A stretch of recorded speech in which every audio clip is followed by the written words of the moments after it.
Pagluto tayo pangalgaw kalsat. Ipat kasi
may Hong Kong version di gisa nga baboy kan repolyo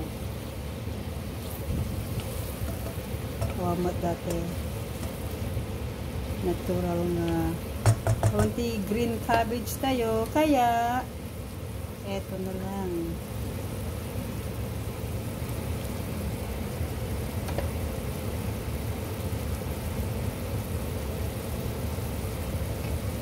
At least may gulay.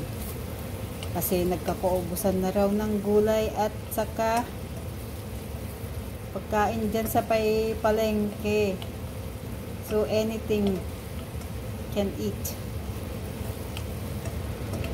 Sa panahon ngayon, bawal ng maarte.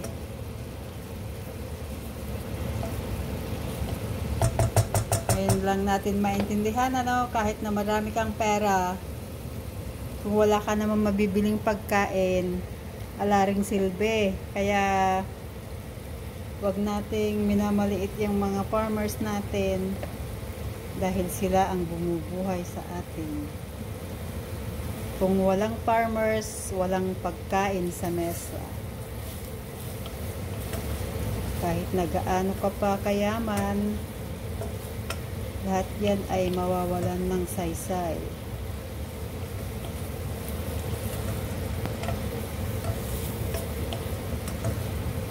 Hindi ka marunong magtanim. Ayan na guys. So okay na yan. Huwag natin masyadong lutuin yung gulay. At least may konting sabaw. No. Okay, luto na siya. Bye for now. Okay. Solve na ang ating lunch.